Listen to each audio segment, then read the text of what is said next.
PolysTQ, un épisode sur l'actualité.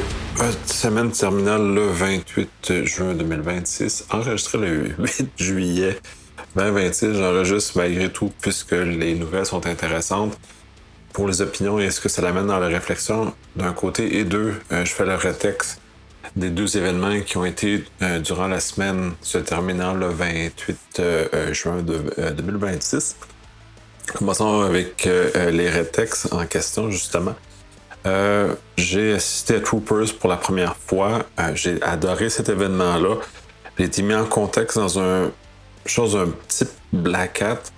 Les gens, mais de façon beaucoup plus accessible, beaucoup moins, disons, trop de traits différents, trop d'éléments, trop de gens, et donc une trop grande distance entre les présentateurs et le public. L'avantage d'un petit événement, toutes les choses relatives, là, mais comme Troopers, contrairement à Black Hat USA, par exemple, qui est immense, la capacité d'aller aborder les speakers, d'aller avoir une conversation avec eux, d'être en contact, c'est super intéressant.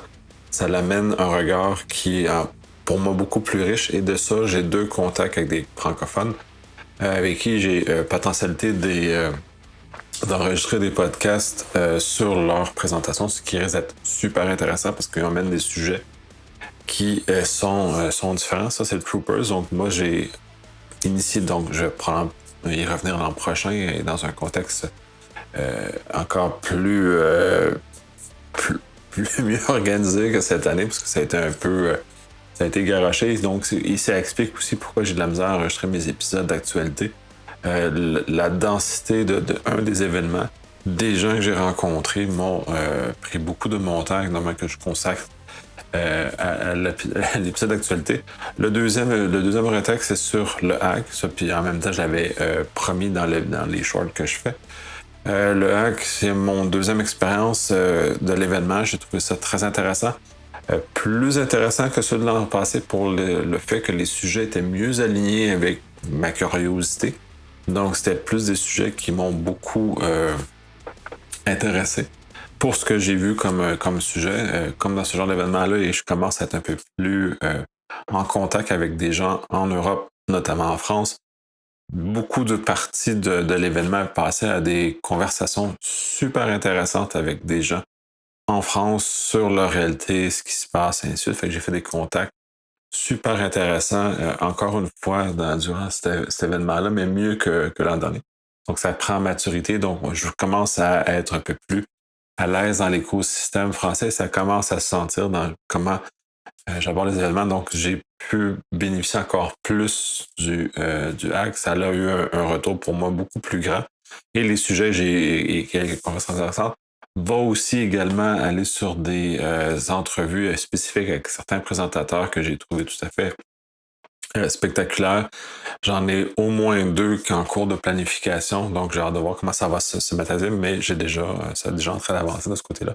Donc il y a des retours pour moi en termes d'enrichissement personnel puis qui est valide pour quiconque en bas ce genre d'événement-là qui est très très grand. Par ailleurs, comme le CTF ou le Wargames qui appelle, le hack, je ne participe pas, question de temps, timing, tout ça. Tout était quand même assez compressé cette année dans mon horaire. C'était un peu fou, mais je crois que c'est très intéressant. Je vais essayer de parler avec ces personnes-là. Je sais qu'ils ont passé au moment où j'enregistre, l'épisode du No Limit Secret a été diffusé. Donc, ils ont eu des conversations de ce côté-là. Pour ça, j'ai tenté de contacter parce que j'ai fait une série, puis je l'annonce un peu ça, parce que j'ai déjà des épisodes d'enregistrer. Je peux en parler plus librement. Je ne sais pas combien de personnes vont participer, mais je suis en train de regarder comment le IA a un effet dans les CTF. Et normalement, le hack, je vais, en tout cas, je suis en amorce de conversation avec eux pour voir leur appréciation a posteriori de ce qui s'est passé. Dans l'épisode de No Limit, c'est qu'ils parlent de ce qui s'est l'avant, l'anticipation et la préparation. Et moi, je vais aller récupérer en tout cas, avoir la conversation a posteriori s'ils veulent bien partager avec moi. Donc, ça fait partie des 2 retextes pour la semaine se terminant le 28. Bref, Shameless Plug, 9 septembre, B-Side, 20 au 26 septembre, BroCon, 13-14 novembre, DEFCON, et non, en tout cas, bref, c'est pas le DEFCON au Las Vegas, c'est DEFCON qui est l'événement défensif. Bref, 16 au 19 novembre, European Cyber Week. 1er au 3 décembre, InCyber au Canada. 24-25 février, le Secure revient. Commençons avec les nouvelles. Volet IA. Cette semaine, il y a eu beaucoup encore de rebondissements avec tout ce qui se passe avec Mythos, tout l'export control, tout ce qui s'en en est. Il y a plusieurs éléments qui ressortent de l'analyse des gens et de regarder ce qui se passe. Et dans le fond, Anthropic, c'est un peu peinturé dans le coin en survendant les capacités réelles de Mythos, donc a créé cette angoisse-là.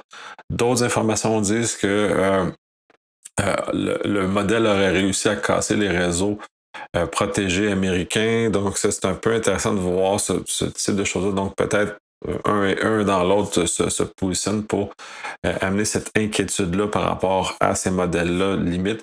Il en est sorti aussi d'autres choses qui ont sorti dans les semaines qui suivent que je n'aborderai pas cette semaine. Je vais aborder dans l'autre épisode d'actualité qui est en retard lui également, mais bon, bref, je suis la séquence des choses. Donc, bref, c'est un peu dans cette perspective-là. Mythos est quand même redéployé un petit peu sur autorisation. Donc, on voit que les choses changent, l'inquiétude se place par rapport à ça. Puis il y a d'autres nouvelles qui ont très rapport avec cette inquiétude-là qui s'est placée. Et de ça aussi, il y a plusieurs éléments de réflexion. Puis les gens, on commence à avoir la réflexion par rapport à Mythos. Je l'ai eu avec Nicolas Bédard notamment, mais j'ai eu dans d'autres occasions. Mais ça a des changements. Ce qu'on voit notamment, c'est des vieilles vulnérabilités qui n'avaient pas été trouvées dans le passé. Donc, Mythos le fait dans le cas de Squid, par exemple, qui est un élément comme ça. Nous place dans d'autres circonstances. Aussi, comment on doit changer notre modèle de surveillance, de protection. Il y a des articles intéressants qui sont dans les show notes, notamment, qui font référence à comment on doit maintenant observer le réseau, on observe les différents éléments, où on observe comment tout ça se passe et d'aborder différemment la cybersécurité constamment. Donc, ça va devoir changer nos paradigmes, mais nous revenir à la base. Puis c'est un peu ça aussi que Mythos nous ramène, que si on réduit notre exposition, on réduit notre problème, donc tous les éléments d'hygiène de base demeurent et même sont encore plus importants. C'est pas la première fois que je le mentionne par rapport à Mythos, l'IA et tout ça. Et de le voir comment ça évolue a des conséquences très importantes sur nous. Donc, l'espèce de paresse qu'on avait ou la non-volonté des organisations à appliquer la cybersécurité parce que c'est pas grave, il n'y a pas de conséquences, ben là, ça est en train de basculer de façon importante.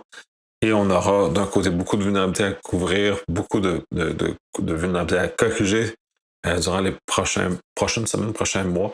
Et conséquemment, ben, il y aura des efforts de se faire de ce côté-là. Et peut-être de la réarchitecture de faire de ce côté-là. Si on continue dans l'aspect Mythos aussi, il est...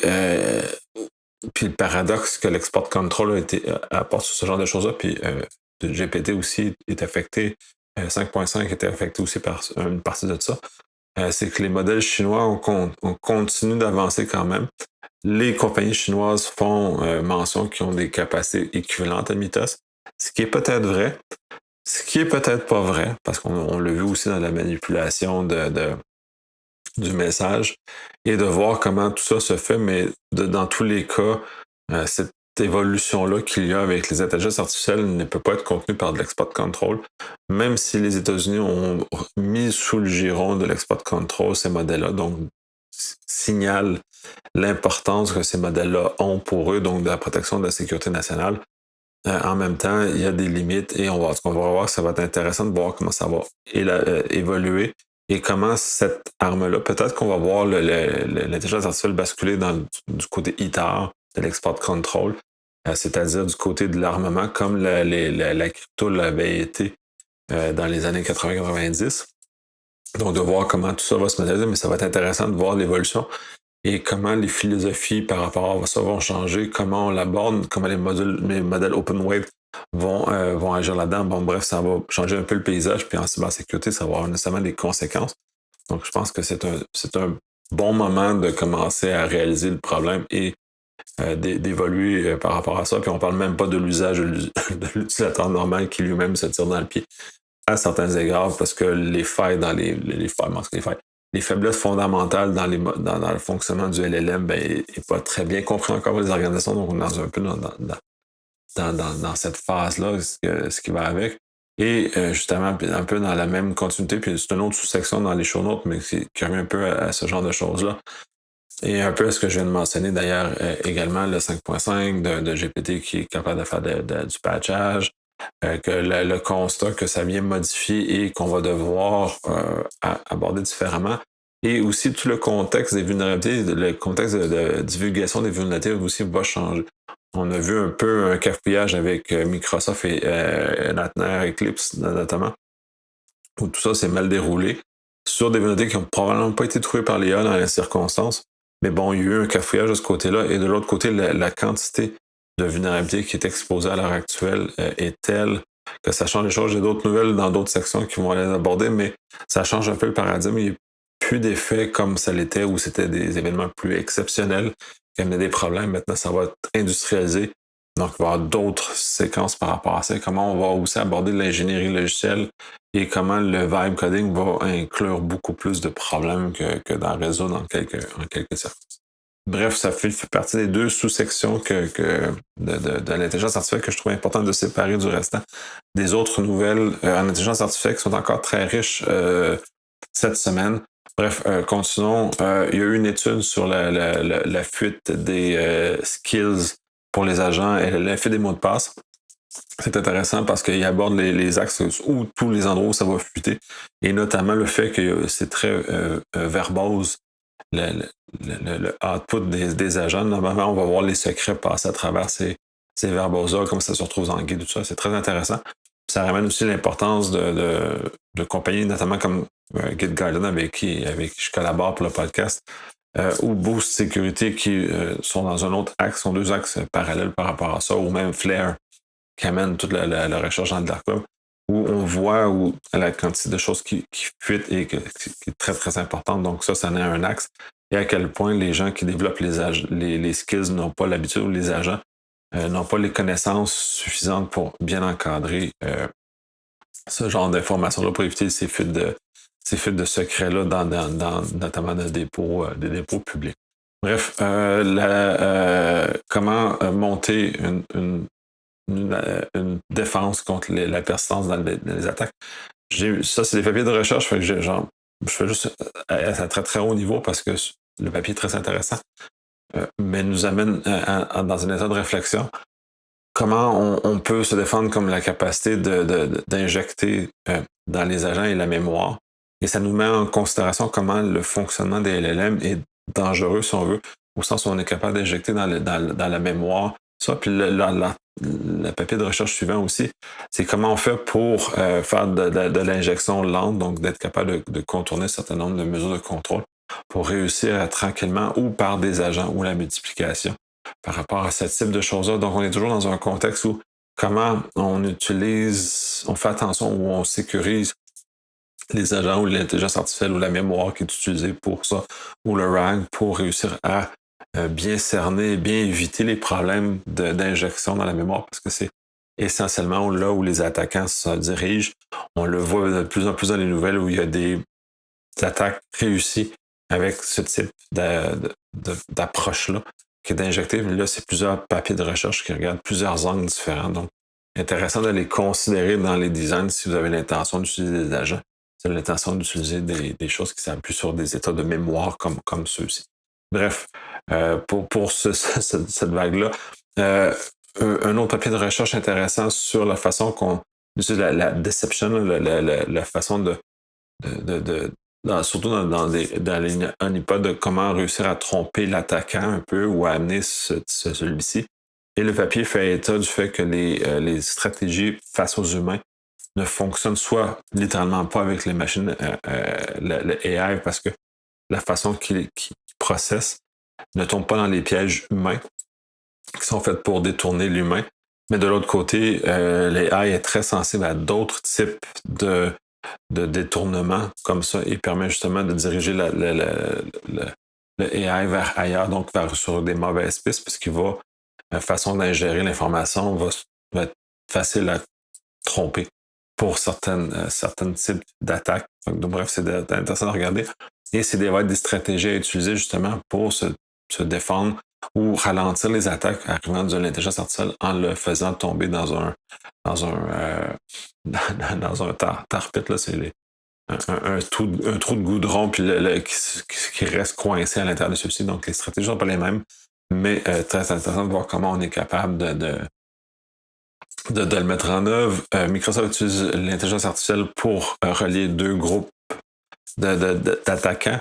Et c'est là, puis là, ça, c'est un usage très, très classique de l'intelligence artificielle. On est capable de cruncher un très grand nombre de données et de faire des corrélations entre ceux-ci.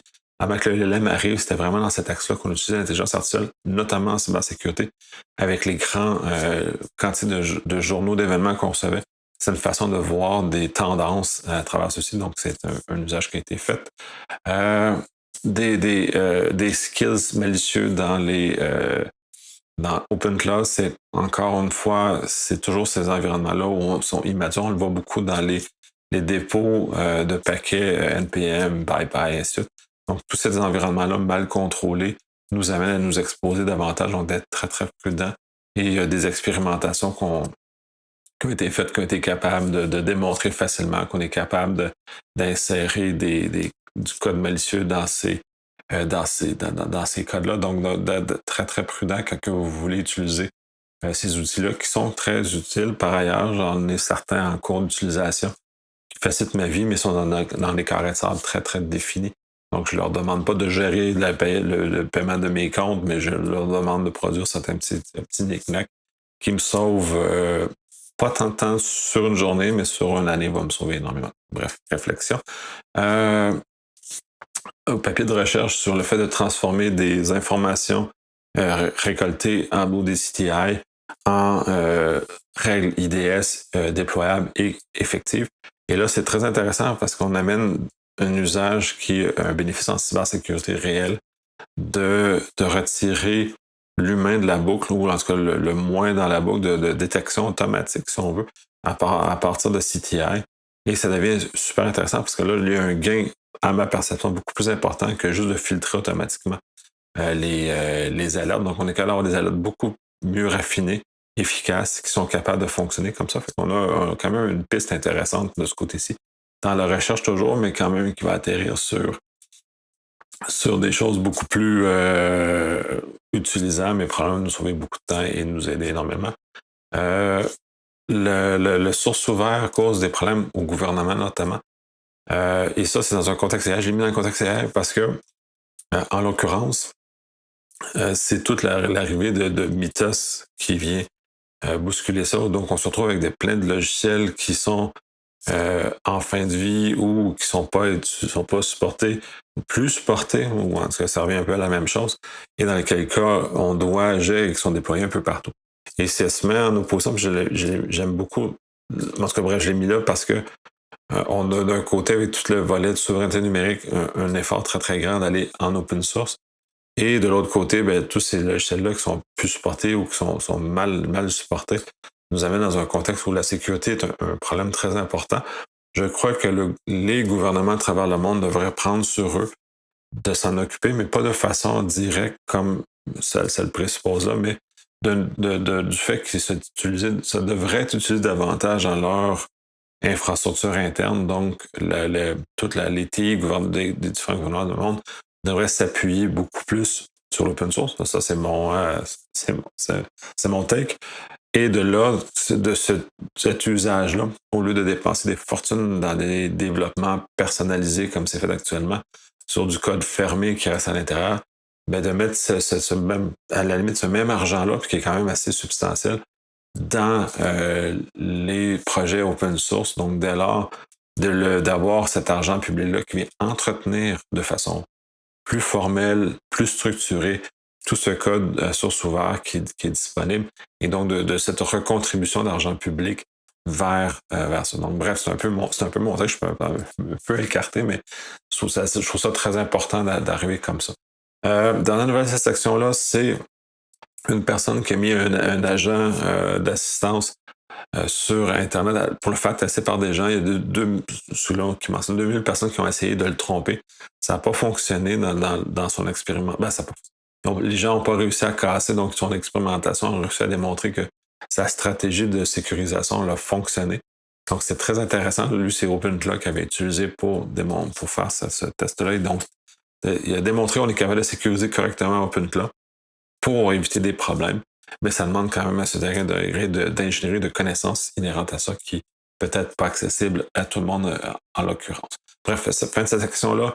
Section sur la guerre, il y a une nouvelle. Essentiellement, elle est caractéristique, mais elle est importante d'être mise dans la conscience. L'Ukraine mentionne que la Russie a réussi à poser un acte en se basant sur un faux message de support qui a été envoyé. Donc, c'est intéressant de voir que des stratégies qu'on voit pour par les fraudeurs pour voler de l'argent sont utilisées aussi dans un contexte militaire, donc de nous amener à cette bataille-là. Donc, essentiellement, la guerre en Ukraine, puis maintenant la guerre en Iran vient flouter énormément cette frontière-là, ce qui est civil et ce qui était purement militaire. On le voit aussi avec les drones, on le voit avec beaucoup de choses. Donc, c'est ça, et ça a des conséquences très importantes pour le volet civil notamment, puisque si ces frontières-là sont plus poreuses qu'elles l'ont été auparavant, on va voir des stratégies militaires atterrir dans le monde civil d'un point de vue cyber, on s'entend. Là, on ne parle pas de conflit armé, mais on parle de conflit cyber-armé, si on veut comme ça, qui risque de toucher. On le voit dans certains égards, ceux qui font qui sont dans des cercles, on voit jusqu'à ça une partie. Mais ça va glisser, donc des stratégies ou des façons, des tactiques utilisées vont glisser, comme celles civiles vont glisser ou glissent actuellement dans le monde militaire. Donc, on est dans cette perspective-là. Bref, section sur la souveraineté, encore une fois, juste une nouvelle, mais elle est aussi intéressante, puis elle fait un peu écho à l'export control qui a été utilisé sur Anthropic, Mythos. Dans ce cas-ci, il y a une nouvelle loi aux États-Unis qui sert à renforcer l'export control sur les processeurs, les GPU ou les NPU, si on veut, spécialisés en intelligence artificielle. Dans quel cas, à l'heure actuelle, les Américains constatent qu'il y a du détournement quand même de processeurs qui sont contrôlés par l'export control en passant par des pays tiers notamment. Donc, la façon qu'ils veulent régler ça, c'est que par une loi, ils veulent renforcer les éléments d'export control à ce que le fabricant puisse tracer où est utilisé son processeur d'intelligence artificielle pour s'assurer qu'il ne se retrouve pas dans des pays qui sont non autorisés, donc l'export control le bloque. Fait qu'on ramène encore dans ce débat, cette réflexion-là d'export control qui est utilisée pour limiter les autres. Donc, ça signale quand même qu'il y a une inquiétude forte sur ce côté matériel, comme elle a été exposée avec le côté logiciel, avec l'usage de l'export control pour les modèles de la famille Mythos et Fairbolt. Donc, bref, on le voit comme ça. Fait que ça va risque d'être encore très, très présent comme pensée. Donc, on change de façon de fonctionner. Puis, c'est intéressant que ça s'amène sur l'espace public, justement, pour qu'on puisse avoir cette compréhension-là, puis cette conversation-là dans l'espace public, justement, pour nous amener à un endroit qui est, je crois, voulu par tout le monde. Bref. Section privacy, c'était. Bref, on va avoir des choses. Flock, il y a beaucoup de policiers qui utilisent ça pour stalker notamment des femmes, pas exclusivement, mais notamment. Et ça amène un débat intéressant. Notamment que le fait de l'usage des mandats et un passage obligé pour éviter ces abus-là. Dans le cas de Flock, c'est flouté un peu parce que c'est d'un usage en opération et c'est pas un usage de type normé comme avec un mandat judiciaire pour accéder à l'information. Et c'est un des rares systèmes qui a justement cette exception-là parce que beaucoup d'autres exigent de passer par un juge pour être autorisé à accéder à l'information, ce qui est un contre-pouvoir qui est de toute apparence nécessaire. Flock le montre de façon flagrante que ce contrôle-là est nécessaire, même si tout le monde le sait que tout accès à ce type d'information-là va finir par être abusé par les gens qui l'utilisent. Dans ce cas-ci, c'est les policiers. Puis c'est pas les policiers que je qualifie qui est le problème, mais c'est cet accès-là à trop d'informations. On l'a vu si on prend le cas au Québec où à la SAC, il y a eu un scandale où une taupe avait accès à des informations, donc de contrôler, ou à l'Agence du revenu du Québec notamment, où il y a eu des accès non autorisés à des dossiers fiscaux. et qui ont amené à renforcer les règles, mettre des contrôles techniques et à changer les règles d'embauche, c'est-à-dire qu'à des congédiements semi-automatiques ou automatiques lors du dépassement d'accès à des informations qui sont pas autorisées. Donc, on a quand même un blocage administratif et technique fort dans des organisations où l'information est sensible. On avait abordé ce sujet-là avec Cybercitoyen, notamment aussi dans le dernier enregistrement, sur le fait qu'il y a cette exagération-là. Et c'est inévitable que l'exagération va arriver et de fermer les yeux en 2026, c'est de ne pas admettre que l'humain est un humain. Ils vivent encore dans un monde de licornes dans lequel on pense que si on a accès à l'information, les gens vont avoir une retenue suffisante pour ne pas accéder à l'information. Il y en a qui sont effectivement capables de se retenir et de respecter de façon éthique l'information. Mais il y a un pourcentage de gens qui ne le sont pas. Il faut admettre que ces gens-là existent et qu'il faut mettre les contrôles en place pour que ces personnes-là n'exagèrent pas sur l'utilisation des données. Donc, c'est un peu dans cette réflexion-là. Puis j'en remets une couche parce que je trouve ça important qu'on le fasse pour qu'on arrête de présumer la bonne foi, si on veut, de 100% des gens. Il y en a qui l'ont. Bref, puis qu'on puisse ramener ça dans la réflexion et qu'on arrête de faire ces folies qui sont un peu étranges. Toute la disparition de la vie privée sur Internet, et c'est ça, puis j'en ai plusieurs là, dans d'autres sections aussi, qui est intéressante puisque l'Internet a amené un état de surveillance très, très grand. Le fait qu'on fasse tout est tracé, tout est numérisé, nous amène dans une réflexion qui est différente. Et puis là, dans le fond, le titre de cette nouvelle-là, c'est plus utiliser du papier pour réduire la surface de surveillance Internet. Et on constate qu'à bien des égards, cette surface de surveillance-là nous cause de plus en plus de problèmes. On le voit en France.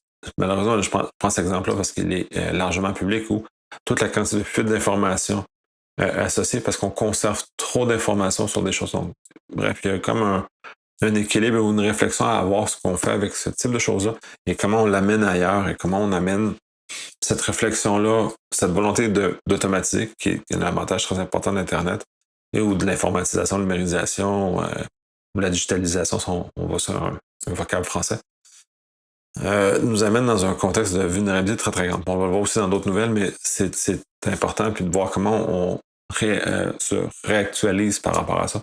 Puisque clairement, on n'a pas réactualisé nos lois correctement, on n'a pas réactualisé nos approches, nos us et coutumes, donc tout ça est important.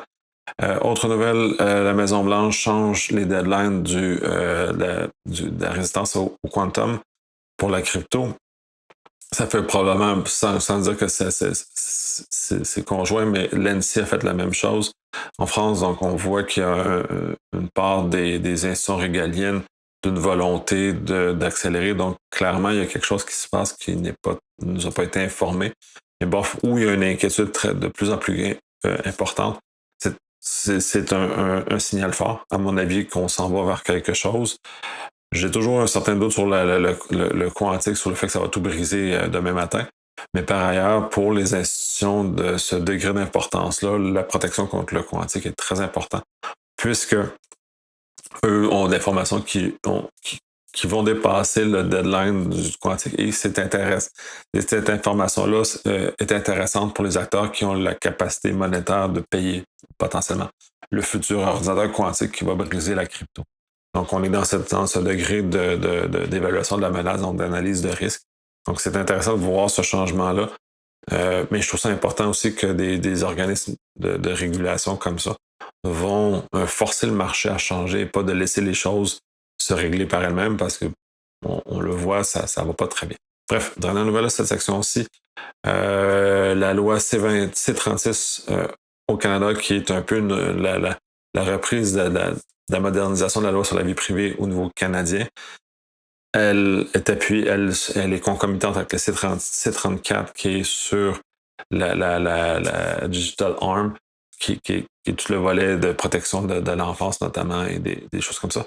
Ces lois vont brasser beaucoup. Je mets cette nouvelle-là pour que vous puissiez aller la lire si ça vous intéresse. Par ailleurs, je vais quand même enregistrer avec des avocats, parce que je ne le suis pas, pour être capable de décortiquer C34 et C36 de façon beaucoup plus euh, profonde et beaucoup plus adéquate. Donc, on va pouvoir, puis je vais avoir une conversation parce que ça m'intéresse beaucoup. Ça a des effets. J'aime moins ces deux nouveaux projets de loi que je pouvais aimer les moutures précédentes. Donc, il y a eu un appétit un peu plus grand à l'invasion, comme C22 d'ailleurs aussi, qui est une invasion assez grande, qui va être étudiée au Sénat, je crois, à l'automne. Donc, ça va donner lieu à des réflexions importantes de voir qu'est-ce qu'on fait avec tout ça et comment comme pays on se positionne. Est-ce qu'on va vraiment vers une capacité, une dilution de la vie privée des citoyens comme on voit à bien d'autres endroits. Bon, c'est des réflexions très importantes à avoir. Section suivante, la loi. Le premier sous-bloc que j'ai, puis qui est le point le plus important de cette section-là, c'est encore toute la volonté à l'international et au Canada, parce qu'on l'a dans le C34, de protéger les enfants sur Internet. Mais en même temps, ça l'amène des réflexions absurdes parce que c'est de la surveillance. Là, il parlait de bloquer les VPN, comment on fait tourner ça, qu'est-ce qu'on fait. Il y a plusieurs éléments, puis même un article, c'est dire, allez, on va bannir les enfants, tant qu'à être parti, qui est intéressant. Puis c'est ça, c'est Dr. O qui amène probablement l'axe de réflexion le plus intéressant, le plus approfondi que j'ai vu jusqu'à présent. Oui, il faut protéger les enfants. Par ailleurs, en les protégeant, puis ça, j'ai bien aimé la démonstration de l'absurde. Parce que ce qu'on est en train de faire, c'est faire de la surveillance de masse. Fait qu'on autorise l'État à surveiller parce qu'il n'y a pas de chose de notion de vérification d'âge. Comme ça, c'est des drôles de notions qui n'existent pas sur Internet en quelque sorte. Et dans les faits, puis j'ai beaucoup aimé son approche, c'est-à-dire que on veut protéger les enfants de l'exposition, notamment dans certains cas de pornographie, des médias sociaux. De tout cet appareillage-là qui vient avoir des effets toxiques sur la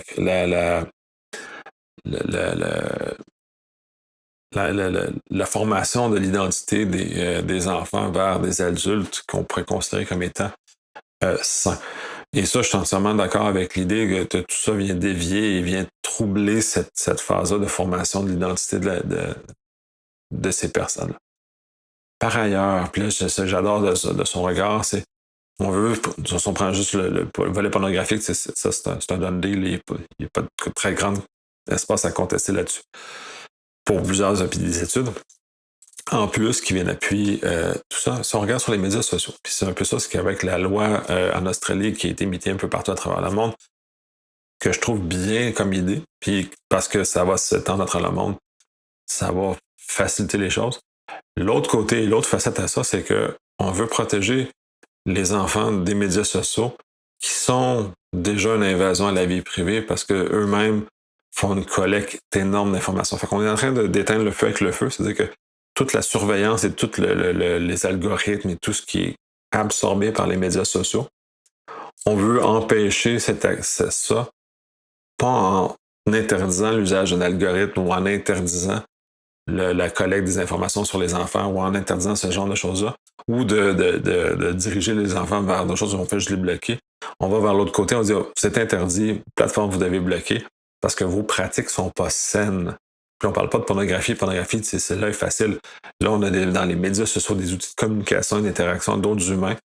Et au lieu de dire vos algorithmes sont pas bons, donc viennent briser la formation de l'image des enfants et des adolescents, notamment en ayant des algorithmes qui nous amènent dans de l'extrémisme, notamment comme Catherine Cybercitoyenne le dit régulièrement sur nos podcasts communs. Au lieu de régler ça comme problème, on essaie d'interdire en surveillant les enfants. Donc c'est très paradoxal comme approche. Et je crois qu'on devrait, puis c'est pour ça que je fais un grand bloc là-dessus, d'amener dans la conversation publique, d'arrêter de vouloir surveiller ou de vérifier comme ça, mais d'amener des législations qui vont pas bloquer l'accès aux médias sociaux, mais qui vont contraindre ou empêcher l'usage de stratégies très prédateurs des plateformes de médias sociaux, cette déviation-là, la colère et ainsi de suite. Donc, des années ailleurs. Donc, c'est peut-être là le vrai problème ou la vraie solution. Donc, je sais que les lois en Californie se rapprochent un peu de cet aspect-là des choses où justement, on doit déclarer si notre contenu est adapté pour les enfants, tout ça.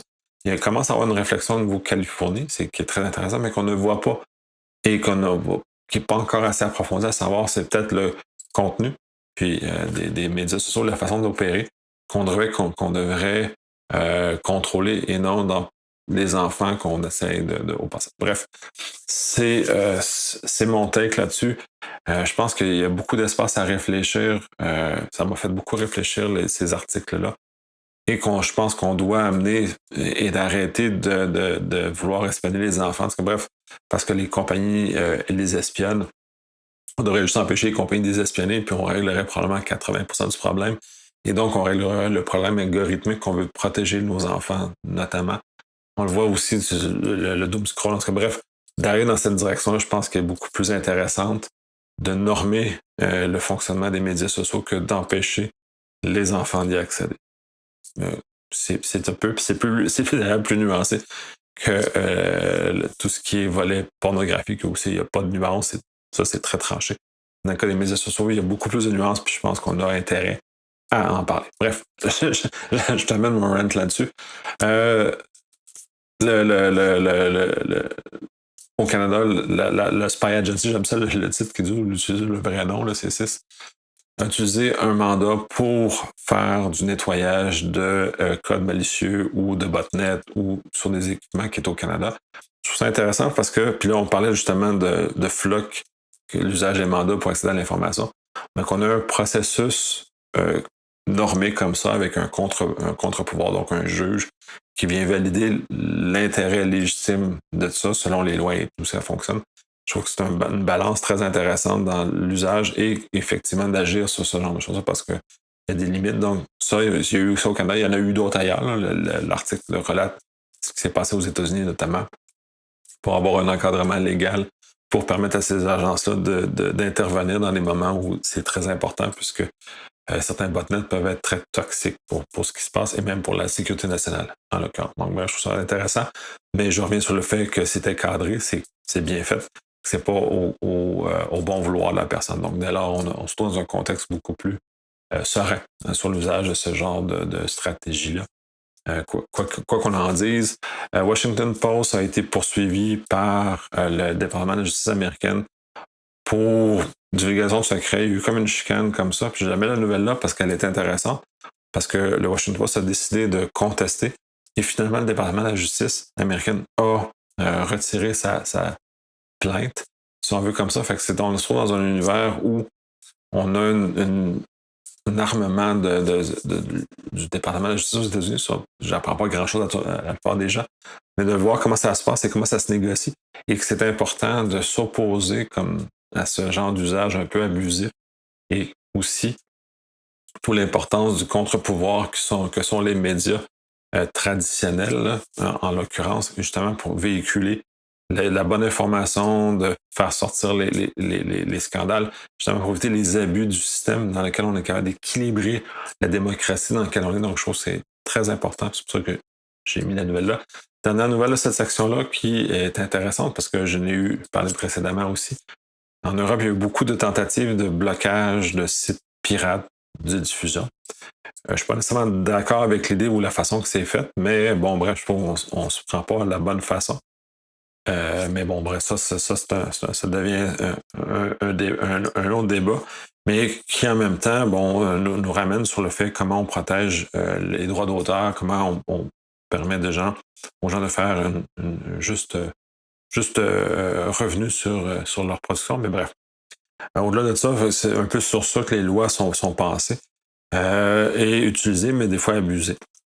Et là, l'usage des moyens technologiques, il y a eu beaucoup de blocages dans les DNS, des choses comme ça, en Europe pour justement bloquer des sites pirates de rediffusion qui ne sont pas autorisés. Donc, c'est ce qui est considéré comme étant du vol.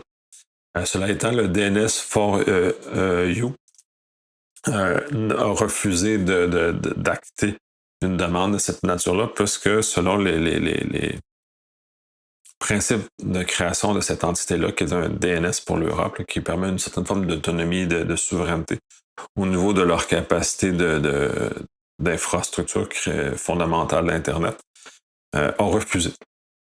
parce que ça ne faisait pas partie de sa portée, de la façon que ça a été fait. C'est-à-dire, moi, je réagis que un mandat de la Cour, puis dans ce cas-ci, c'était pas un mandat de la Cour, donc a refusé de bloquer les sites pirates. Ce qui est très intéressant comme réflexion, est de voir comment on doit faire et à quel point les frontières entre bloquer tout ça, oui, il faut bloquer. Il y a des raisons, puis je conteste pas. Moi, je conteste plus peut-être le moyen qui est utilisé et à quel point l'État, des fois, est instrumentalisé dans le blocage ou dans certaines protections d'intérêts privés qui ne devraient pas nécessairement être protégés par l'État. Mais bon, bref, dans ce cas-ci, on voit un peu ce débat-là, et ce débat-là est intéressant parce que ça la ramène où on se situe vraiment. Donc, aller lire, c'est un article de Corbin qui est très, très intéressant par rapport à ça, qui nous mène cette réflexion. Fin de cette section-là, la section rouge, ça va aller assez vite. Là. Il n'y a pas de grand... Dans ce cas, moi, dans cette section-là, il n'y a pas de grand espace philosophique. Moins que dans les sections précédentes. Le Brésil va faire une enquête sur le fait qu'il y a eu une brèche dans le système d'alerte national dans lequel ce qu'on connaît dans d'autres pays, les textos qu'on reçoit qui nous alertent d'un problème majeur qui va se faire rentrer. Très intéressant parce que ça nous met en lumière. Là, puis la nouvelle ne parle pas de ce qui s'est passé, puis probablement des nouvelles par après vont peut-être être plus concluantes par rapport à ça. Mais bref, de ces systèmes-là à grande capacité vont toujours amener de l'intérêt des attaquants. Donc, il faut mettre un effort supplémentaire. Donc, plus on augmente la valeur du système, plus on va attirer des attaques. Dans ce cas-ci, si une attaque, ça a été un geste politisé, mais bon, bref, c'est comme ça. Fortibly, la nouvelle que je mets là met une très, très belle analyse. C'est beaucoup de réutilisation de vieux breach, de vieilles informations, de compilation, d'attaques, de pivots. Donc, c'est très intéressant et donc d'aller d'extension par rapport à tout ça. Donc, si vous avez des problèmes, revisitez vos fortis pour vous assurer que ceux-ci sont correctement corrigés, nettoyés, tout ça. Mais l'analyse est très intéressante et à voir à quel point ou l'ampleur des problèmes qu'on a, l'ampleur de ce que les fuites du passé ont comme conséquence dans le présent. C'est très intéressant de ce côté-là. AWS prévient sur le fait que le trafic sortant est un angle mort sur l'exfiltration. Je trouve ça très intéressant qu'il l'amène. Pour moi, il n'y a rien de nouveau dans ça. Mais que ça soit ramené dans un article dans l'espace public, je trouve ça intéressant. Ça veut dire qu'à ce stade-ci, la surveillance en egress, en sortie, n'est pas si forte que ça. Et pourtant, on devrait contrôler tout ce qui rentre et tout ce qui sort des organisations en termes de trafic réseau, justement pour limiter des fuites qui peuvent avoir lieu. Il y a des fuites par des DNS, les articles sont très ça parce qu'il va plus loin. Mais de limiter ces affaires-là et de surveiller correctement, on n'est pas...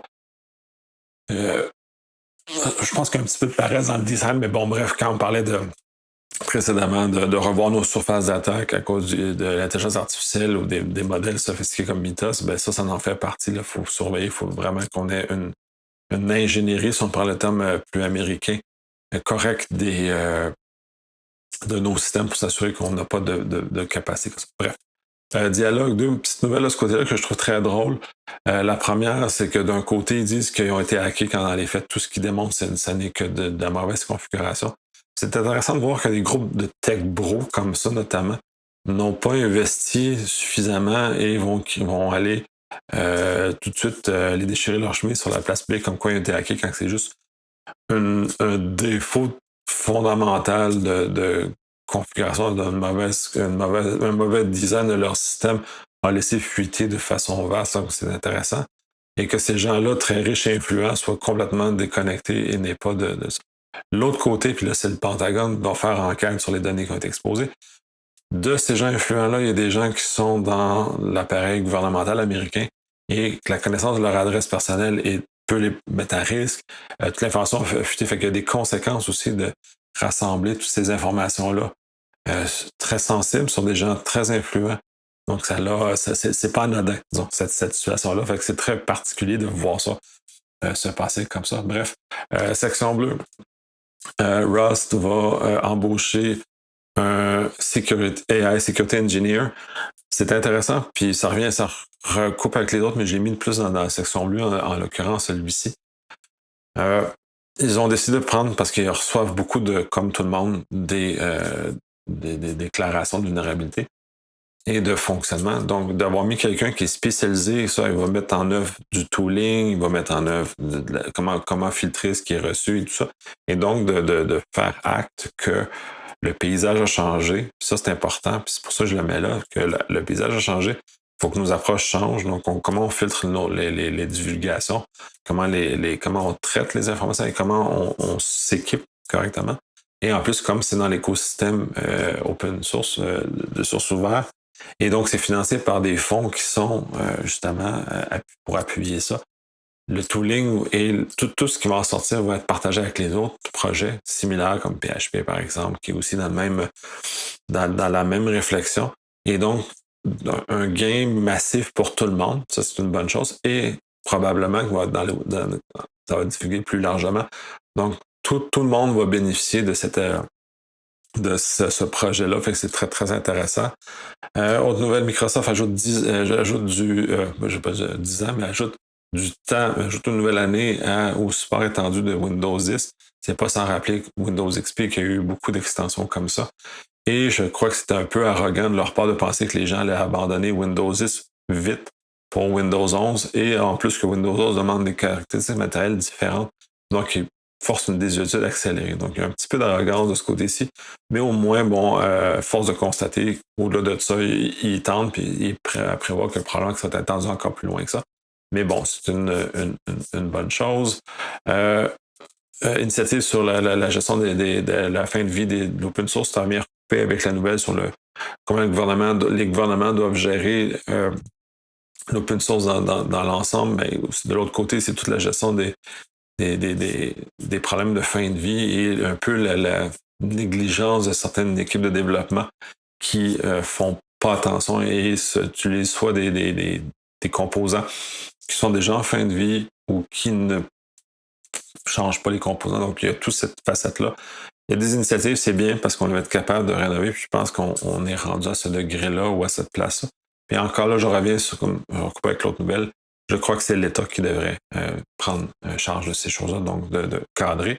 Finalement, dernière nouvelle dans la section d'hiver, une petite nouvelle. Puis ça, je la trouve intéressante parce que puis elle n'est pas tant cybersécurité que ça, mais c'est une compagnie de cybersécurité, puis c'est pas la seule, ou en tout cas, il y a des produits qui se rapprochent dans un grand ensemble de la cybersécurité.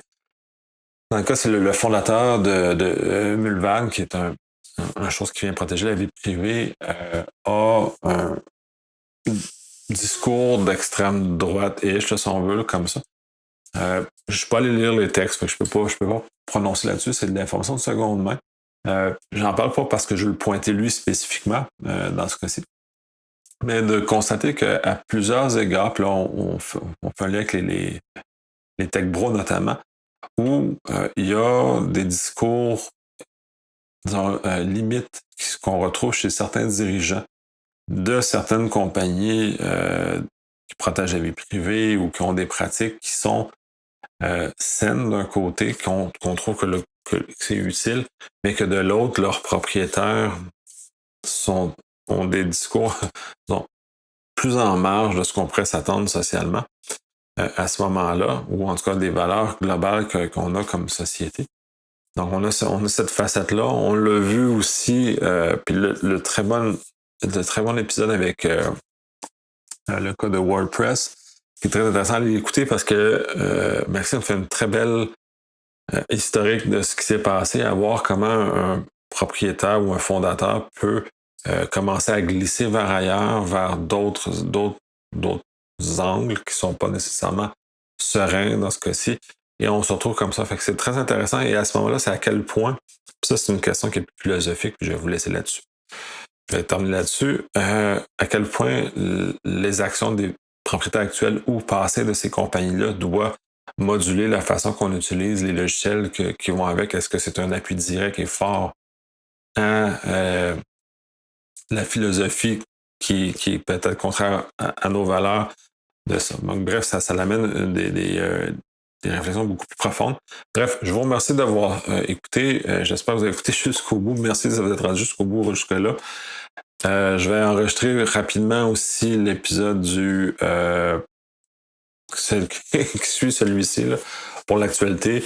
va être un petit peu moins en retard que celui-ci. Par ailleurs, là, je suis encore en déplacement, fait qu'il va avoir de la latence, je vais recevoir tout d'un coup beaucoup d'épisodes qui étaient déjà préenregistrés, que j'ai juste pas eu le temps de faire le montage. Et comme je mentionnais au début, j'ai passé beaucoup de temps avec des gens super intéressants et j'ai une énorme préférence, en vieillissant, de passer du temps avec des gens, faire les liens, faire les choses comme ça. Donc, ça m'enrichit beaucoup comme personne. Ça diversifie mes points de vue, ça me permet d'avoir un regard plus grand. Donc, bref, j'essaie de m'excuser du retard, mais bon, bref, les choses étant ce qu'elles sont, je pense qu'on a des bénéfices de tout ça en tout cas, du moins pour moi, dans un avenir approché. Sur ça, je vous remercie. Là, le prochain va sortir assez rapidement. Tout va découler si vous avez jusque-là. Bref, merci. À la semaine prochaine.